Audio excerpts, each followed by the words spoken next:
ধোনির আন্ডারে যে আরও নিজেকে আরও বেশি ফোকাস করতে পারছে, কারণ তার বোলিং স্টাইল বা তার যে জায়গায় বল করছে, জি। স্পট অফ দ্য বোলিং, এটা কিন্তু খুবই জরুরি। কারণ আপনার টি-20-তে প্রতিটা বলে একটা ব্যাটসম্যান মারতে চায় এবং আপনার ভালো বল খারাপ বল তারা দেখার সুযোগ থাকে না। এবং আপনি দেখবেন যে মুস্তাফিজ যখন বল করতে যায় সব ক্রুশাল টাইমে সে বল করতে যায়, যেমন টিমের খুব রান দরকার বা উইকেট ফেলার দরকার, তখন তাকে নিয়ে আসে, ফার্স্ট চেঞ্জে নিয়ে আসে, বা যেমন লাস্ট সময়গুলো বল করে।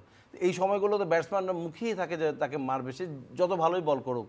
তো এই জায়গাগুলো কিন্তু বল কোথায় করতে হবে এবং মানে এই জায়গাটা খুবই জরুরি।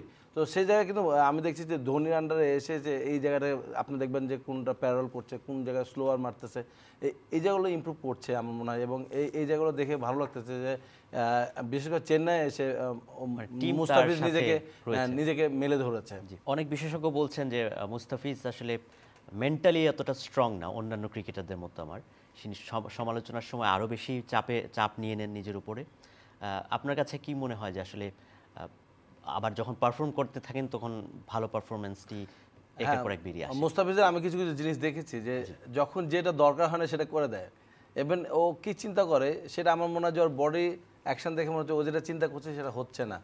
যেমন কিছু ইজি সময় এসে এমন ললি ফুল টাচ দেয় যে ফুল টাচ একটা 6 হয়ে যাচ্ছে, যেটা টিমের জন্য, যেটা একটা ইয়র্কার করে চলে যেতে পারতো বা একটা স্লোয়ার দিয়ে চলে যেতে পারতো, সেখানে সে ফুল টাচ দিয়ে দিচ্ছে, সেখানে তার টিমের প্রেশার হয়ে যাচ্ছে। তো এই জায়গাগুলো আমার মনে হয় আরও শেখার জায়গা আছে। তবে আমি বলবো যে এর সঙ্গে কিন্তু পড়াশোনা করা দরকার, যে আপনার যদি আপনার মধ্যে পড়াশোনা করার সুযোগ থাকে, শুধু ক্রিকেট না, আপনি বহির্বিশ্বে সব কিছু জানার সুযোগ থাকে, আপনি খেলা দেখেন, ভালো ভালো বোলাররা কী করে ওই সময়, এই জায়গাগুলো করলে কিন্তু সে নিজেকে আরও বেশি ডেভেলপ করতে পারবে। মুস্তাফিজের একাধিক কোচের সঙ্গে কথা বলার সৌভাগ্য হয়েছে আমার। তারা যেটা বলেন যে মুস্তাফিজ আসলে নিজের থেকে শেখার আগ্রহটা খুব কম। ওকে যদি কেউ শিখিয়ে দেয় তখন সে এই বিষয়ে আগ্রহী হয়ে ওঠে, কিন্তু তাকে নিয়ে অনেক পড়াশোনা হয়, কিন্তু অপোজিটে সে পড়াশোনার একটু আগে আপনি বলছেন যে পড়াশোনাটা খুব জরুরি। হ্যাঁ, আমি যেটা বলছি যে একই কথা আবার রিপিট করতে হচ্ছে যে পড়াশোনা না করলে আপনি ডেভেলপ করতে পারবেন না। কারণ একটা এডুকেশন প্লেয়ার কিন্তু আপনার অনেক তাড়াতাড়ি শিখতে পারে এবং অনেক ভুলগুলো সে তাড়াতাড়ি নিতে পারে। তো আপনার ভুল থেকে শিক্ষা নিতে হবে। হ্যাঁ, তো এই শিক্ষা যত তাড়াতাড়ি নিতে পারবেন মুস্তাফিজ খান, যে কোনো ওয়ার্ল্ডের যে কোনো বোলারই, কারণ এখন এত বেশি ফ্লুয়েন্ট ব্যাটসম্যানরা খেলে এবং এত উইকেট মানে ক্রিকেট ব্যাটিং বান্ধব হয়ে যাচ্ছে যে ভালো বলও, আপনার ভালো বল কোনটা সেটা বলা মুশকিল।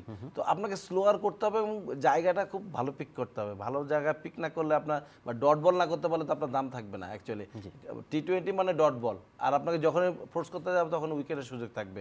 তো আমার মনে হয় যে মুস্তাফিজ আগে থেকে অনেক ভালো করতেছে, আমরা এসে আশা করছি।